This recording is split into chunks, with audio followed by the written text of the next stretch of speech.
Hello, everyone. My name is Richard Myung, and today's topic is the how to maximize a college financial aid, and that is a very critically important issue today because the biggest challenge to maximize the college financial aid is getting to be a little bit more difficult every yearly basis, and since the U.S. government changed entire formula and as long as the technical terminologies, and actually you might have a very difficult to understand during the process. So today I'm going to discuss about how to maximize college financial aid, as well as how you can do the prior planning for the college financial aid, and also how to improve admissions so that you could be you could expect the maximum financial aid from the school because you will be treated as a preferred student register.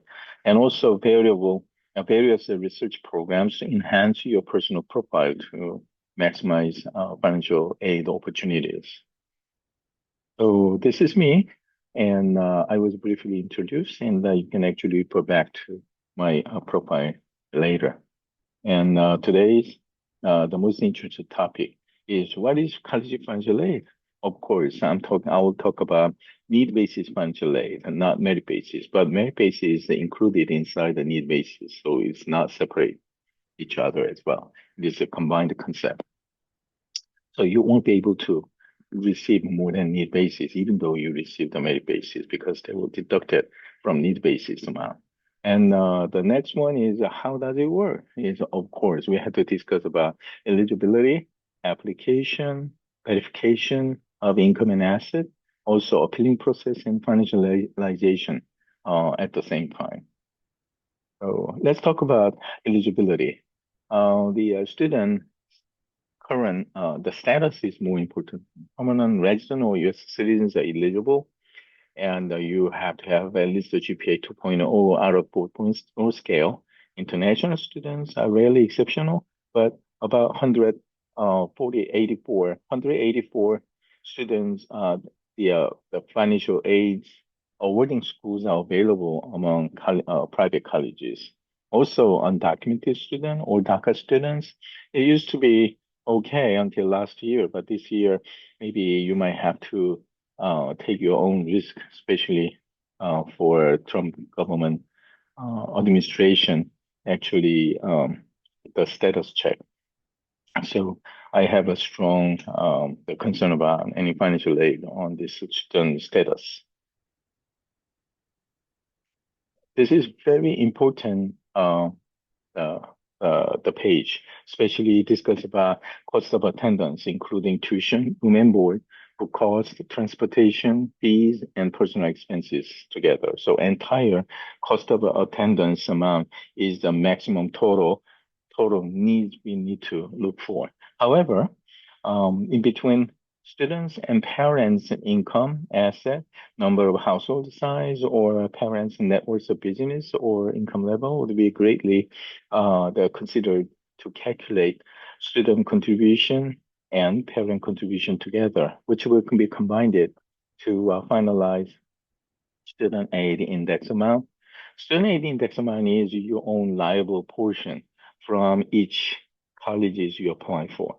So maximum cost of attendance it will be deducted by SAI, which is your liable portion. Then the remaining, the amount will be considered as a maximum financial aid target amount, which is calculated as financial need amount. So out of financial need amount, there's public school and private school. So public school is divided between in-state students and out-of-state tuition students, right? So in-state state students usually will be awarded around 60 to 72% of the financial need amount.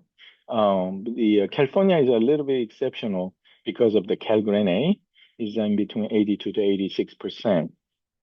And the composition-wise, the free money, we call that gifted award or grant or scholarships. There are need-based scholarship and merit-based scholarship together combined will be around 55 to 65% range. And also the remaining portion is we call that work study program or loan program, student or parents loan. But from the next year, that we have a very difficult situation for plus loan because a plus loan there will be a we have a great problem because starting from July the 1st, 2026, and graduate students would not be able to apply for the graduate plus loan at all. And also, parent plus loan is up to maximum of $20,000, but there is also a cap for the entire year in colleges will be maximum of $65,000. So we have a great problem, especially to send our kids to college with a need basis as well. And out of state tuition rate, that is a great problem because the most of schools they don't give any award. The state schools that does not give any award for out of state students, so that actually they would pay maybe around $30,000 more in tuition because of the lack of the state sources like funding, and they will be able to award only federal portions as well. That's why, usually they could get very limited amount of financial aid, which is like literally impossible to send to out of state schools, even though that the student got admitted and with just a normal level of income sources of each family. So private school is totally different. They have so much school endowment fund available. So private schools, they award in between 90 to 100% of the financial need amount. And as a composition wise, gifted aid, it will be around 70 to 86%. So as a result of all these comparisons, and actually student would be able to go to private school much less than net cost of the state schools. So what is the best way to apply for is in-state school or private school. But this is a very important diagram that you need to memorize. Okay, so next topic is college financial aid process. First of all, is you must be able to understand the financial aid formula. Formula is a very important thing because formula will calculate your own liability portion called the student aid index amount. And federal and state laws and FORPA. What is the FORPA? Family Education Rights and Protection Act. And definitely they have a very higher restriction to use outside sources for financial aid help. And you have to be, and also the most important part for FORPA is you have to disclose everything you have. If you have any intentions to maximize financial aid by concealing any asset or income information, and if it is considered as intentionally wrongdoing things later, then there's a huge penalties, and even you might be confined, such as like 2 years in jail, something like that. So any student status, like the permanent resident status, might be out of the country. So you have to be very careful regarding FORPA law. And financial X-ray is the important thing. The parent, you have to shift to your paradigm. Okay, you have to check the types of income and assets based on the financial aid formula, and also family situations could be maybe special circumstances or something like that. So you have to be very careful. And where the income sources are considered to be calculated of prior years to the college registration. So let's say if anyone is applying for the next year's college financial aid, have to use last year's tax return, prior years. But asset information will be very tricky because it will be considered as a time of financial aid application process time. However, no matter what, you have a stock bonds or any CD interest incomes last year, then even though you just did, a lot of any types of financial planning to, or you might not have any financial such sources, but still school will ask you and for any explanation, and you have to be very careful when you the reply. And so the timing issue, as I told you, is very, very important thing. And then the next one here is the college application selections. And I strongly recommend you to review each college's financial aid level on average. If they could award you very less of an amount of financial aid from your financial need amount, and even though you got admitted, but you're not going to select that school to go for due to financial burdens, right? So you have to also understand about financial aid process, etc. So now let's talk about a little bit more in detail. Application, first of all, we call that FAFSA, free application for federal student aid, which is a federal side. And like what I said here. And next one is a CSS profile. Any school giving you maximum financial aid, or actually the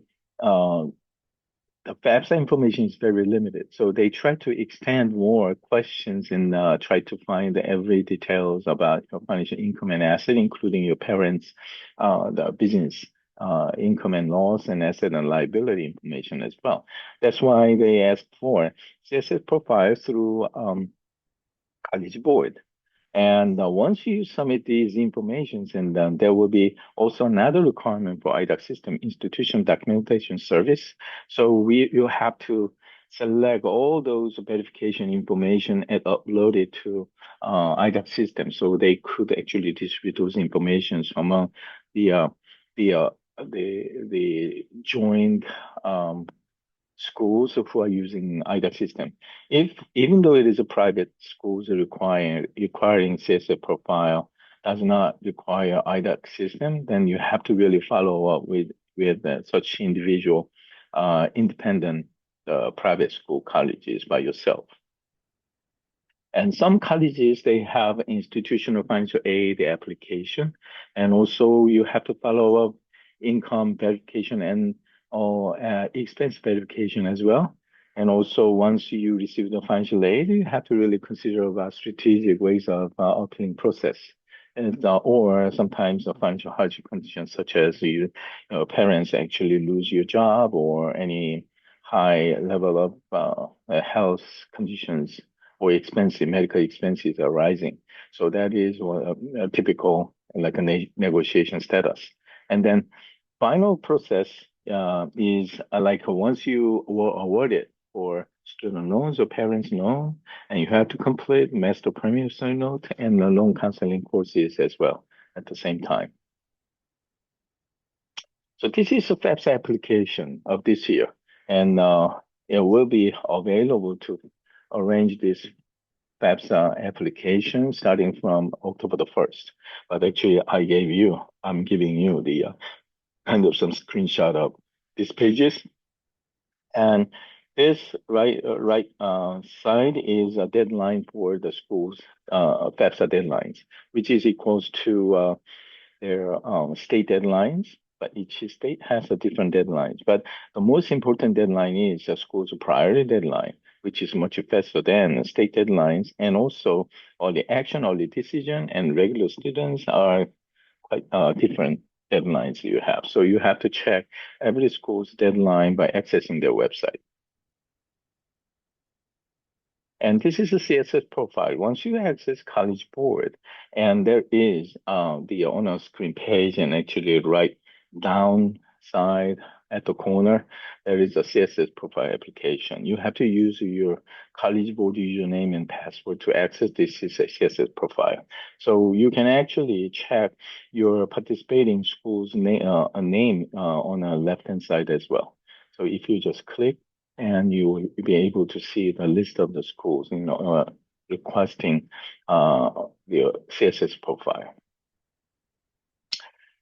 So the next topic is action plan. This is the most important the process that you need to really consider, like income planning and or asset planning. Most of people, they could come up with some questions on how we can do income planning, like we just reduce our working hour, or what we have to do, or something like that. So yeah, it's a totally different way. Everything should be done by verifiable data, and it should be done through legal planning. Okay. So there are so many different ways of doing that. I'm going to introduce you how to do that. First of all, we have to understand SAI amount, like the calculation factors. Like if you see here and all the red, the shadow area is all highly calculative financial assets. And then our main idea is how we can reposition like a calculable asset to non-calculable asset, right? So that actually in asset-wise, you could reduce your SAI, the liability portion. And income side is a little bit difficult.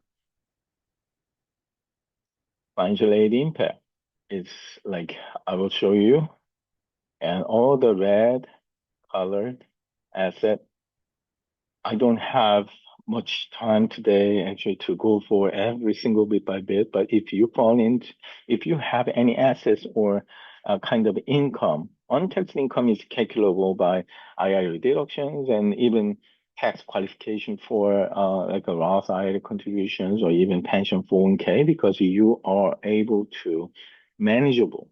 You could put it in or you can decide not to do it because the school will think and federal government will think that why don't you use your controllable the income contributions, for your financial aid? So that actually, in reality, even though you put it in and deducting as an expenses from your income tax purposes, the problem is, and actually they will actually increase your SIA amount by utilizing that amount, that contributed amount after paying the taxes.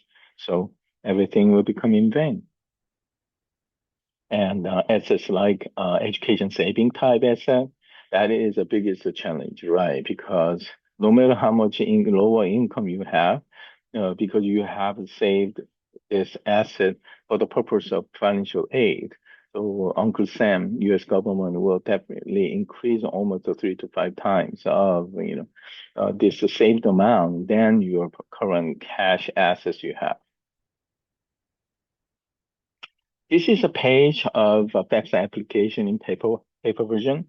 And as you see that here is, and actually you could see the IRA contribution, everything they asked for and deductions, because simple IRA, SEB IRA, or any 401k contributions, because they are going to count on it, right, to increase your SAI. So most of financial planners or any licensed person, they misunderstand, entire the complication with all the financial aid formula. So I'm going to discuss about it later. And also student side is also the same questions. Okay, this is this year's financial aid, the question. So there are so many different changes to calculate the your SAI increase. Like when they calculate your net worth up to $135,000, and your adjusted net worth amount will become 40% of it, and then that will be the gear toward calculate your financial aid liability portion, right, based on your income. And net price calculator, this is a very tricky area that most of parents, they try to access each school's website.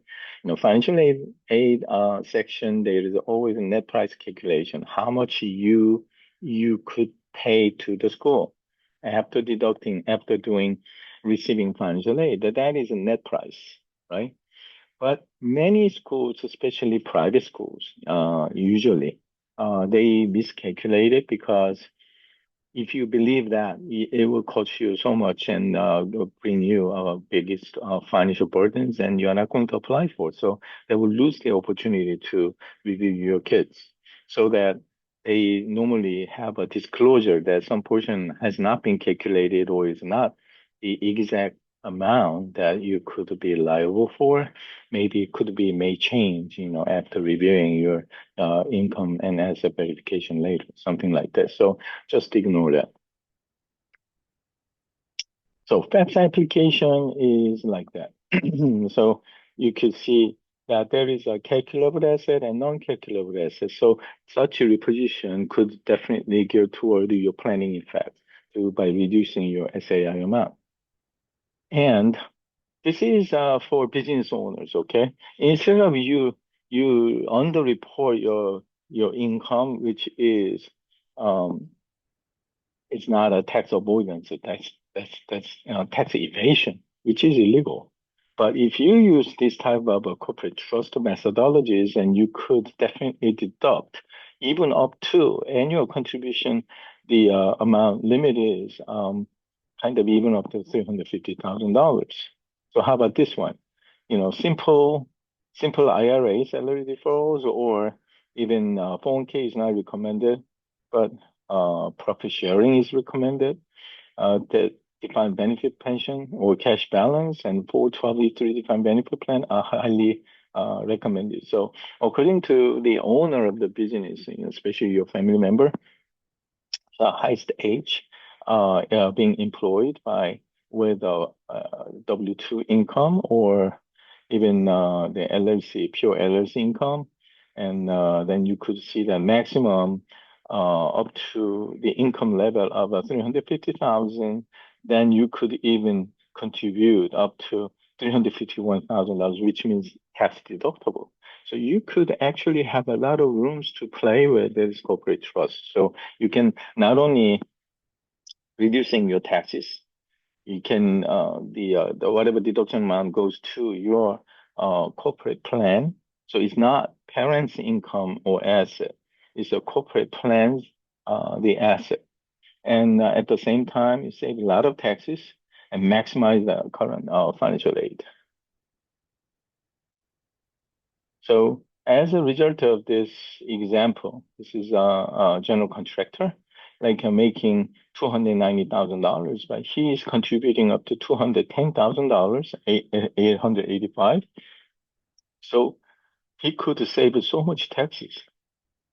So, and also his income becomes only $90,000, so that he's eligible to receive financial aid. And also, this is another example that the husband makes 85,700 and wife generates $54,300 in W-2, and then they deducted from up to $66,500. They saved the 26,600 in taxes, and also they were able to receive almost 100% of financial aid. Okay, so what is our mission? Our mission is how we can get SAI amount lower, so that we could maximize the financial need amount to maximum financial aid. That is our main goal for college financial aid planning. So maximum college financial aid is financial aid planning is a must. Without a college financial aid planning, you won't be able to maximize your financial aid.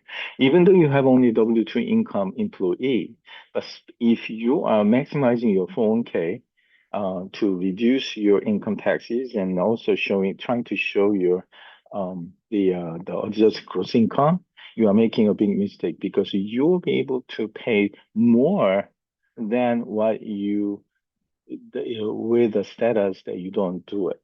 So you definitely need a consultation. So it is important to measure kind of effect is for any licensed person, because without a proper financial plan licenses and to handle kind of the listed area of all the financial assets, and which is illegal. So there are so many non-professional people. They try to help student families by charging something which is illegal, and because they can only submit the application, but they can't do any types of the consultation. That's illegal. And so that it's the same situation. Like speaking English will become very good businessman? Of course not. Even there are so many the um the well, I don't want to say. Um, there are unprofessional persons out there speaking English, but they can they become a good businessman at all, something like that. So most of the mistakes come from non-licensed and licensed, even licensed person. with not enough data and experiences. Okay, without any the data or experiences, and it's really hard to try to get you maximum financial aid at all. I'll show you the reason why later. And also, final process is evaluation, appealing, and master promissory note, and loan counseling courses and funding. And that's what I initially we gave you some information as a final process. So how we can do maximizing college financial aid through admission rate, and in between that we have to really see the both ways of utilization based on the need basis, and financial aid process could definitely would not be able to impact college admission decision because it is need basis. Need basis is under the federal law. But these days, and I'm a little bit doubt about it. And unless you initially do the right planning ahead of time, okay? Yeah, any sudden changes in school could come up with so many questions last year. So college admissions and would be able to help financial aid because if you're considered as considered as a good the preferred student to register, of course, you'll be able to get a maximum financial aid too. But advantage is you can actually utilize a financial aid to maximize your college admissions because on a college financial aid information, you have to list up all the applying schools, and actually you have to strategize by selecting the maximum of college financial aid schools only there so that they could actually compete each other to recruit their preferred students. And college admissions, and of course, you can actually take advantage of financial aid because preferred students would receive the maximum. So key to success is how we can build a student profile. And profile building is important thing, and financial aid preparation for the pre-planning would be very important thing.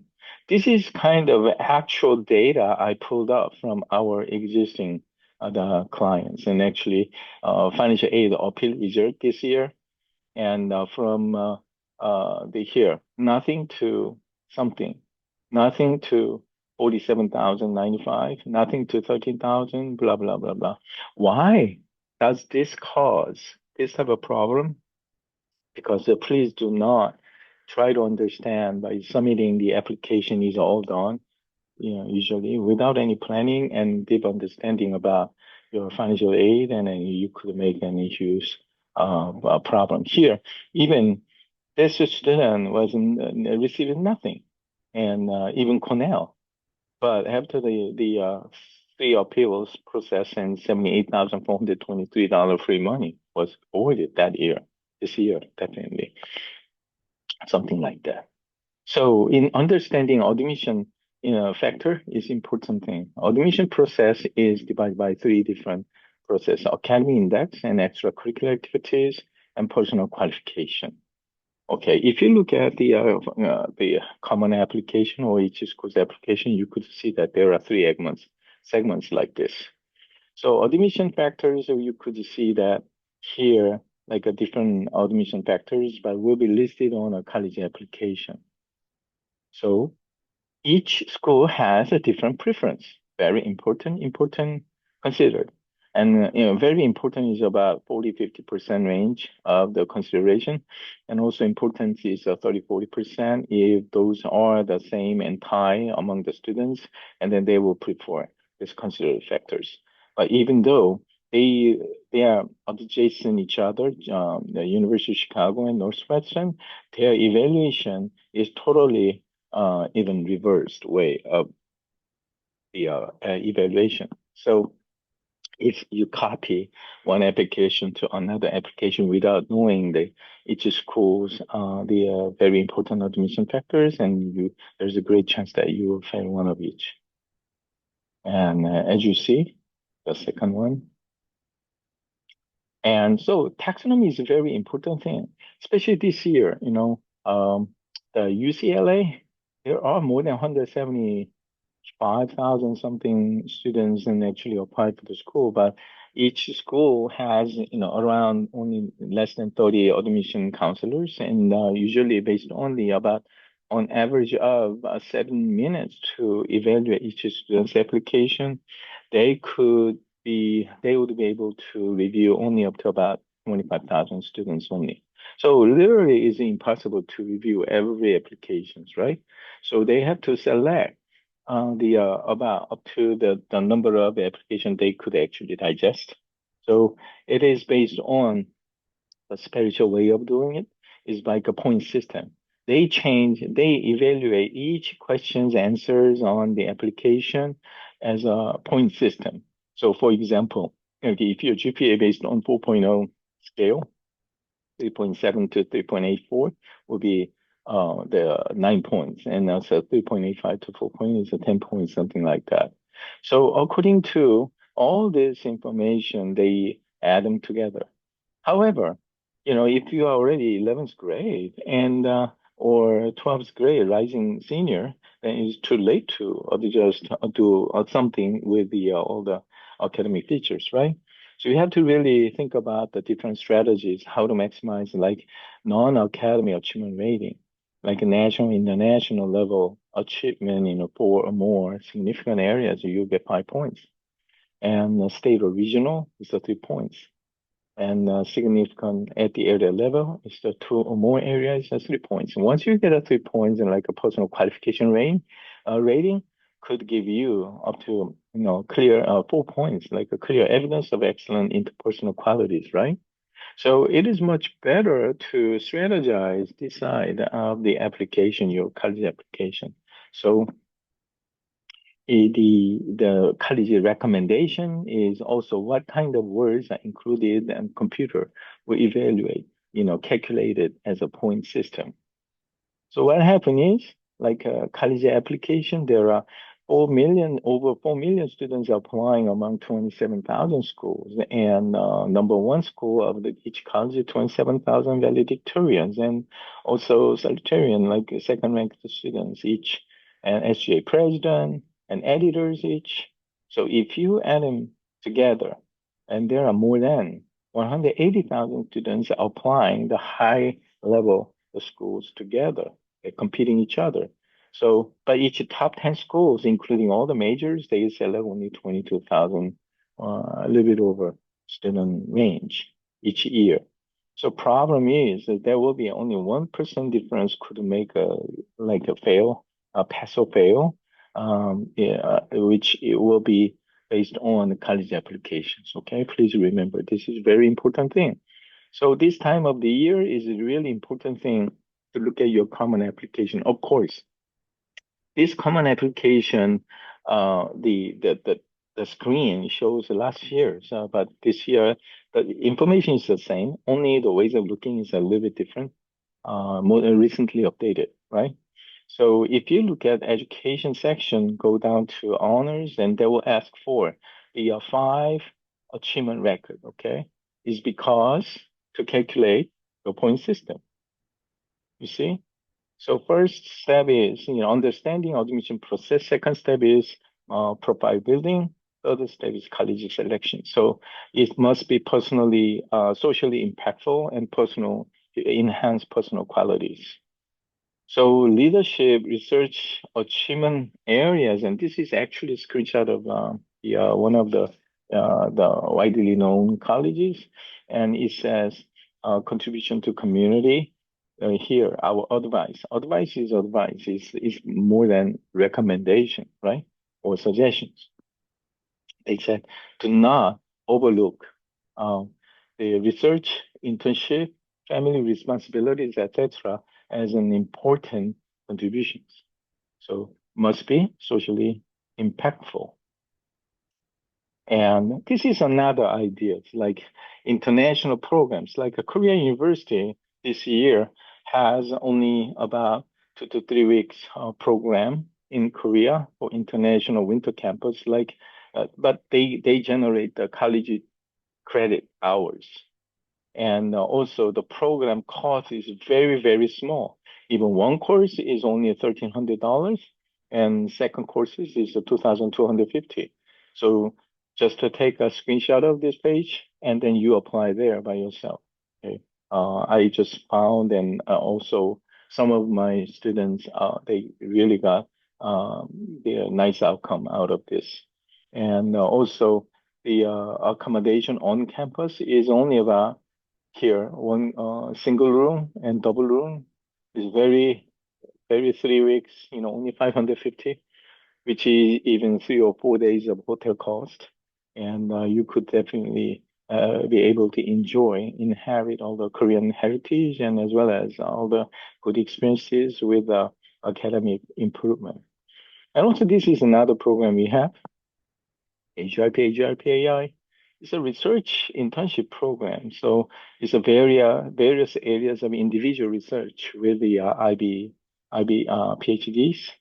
And also another is AI program. And there are so many students actually completed and got a really good college admission result by enhancing their artificial intelligence research areas. Must be socially impactful too. Okay, and also paradigm shift is important thing. Do not take opinions by non-licensed. That's an absolute. Okay, my child will take care because he or she speaks in better English. Of course not. You need to definitely understand the formula. Focusing on form and application submission. Okay, I'm done. Of course not. That is just beginning. Okay, and then once the application is submitted, the college will take care of it by automatic system? Of course not. Individually be reviewed and they have their own prejudices, you see?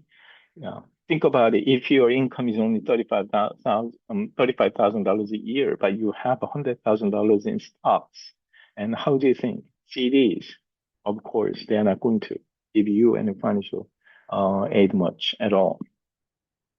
My income is too high.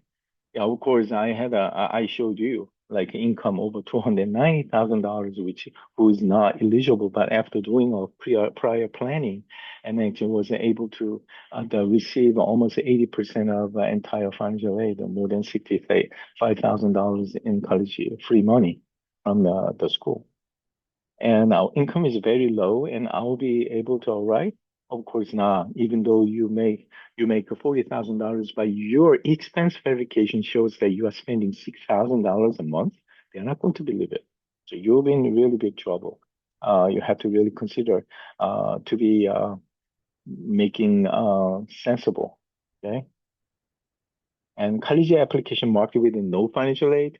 Some people they do it because it might affect their admission side, but if you market, then you are not going to receive any financial aid from that year point of view. And so the conclusion is we have to really strategize entire college financial aid, the venues, and definitely you should be able to maximize financial aid by pre-planning. So the conclusion is like you have to be able to self-evaluate. We developed our form. So if you contact us, and I will send you the self-evaluation form so that actually you will be able to measure how much you have a knowledge background on, this financial aid process. Okay, so my time's up, and I hope you are better the maximum the result, especially by doing pre-plannings. And if you have any further questions, then you can just send me an email and with the direct questions.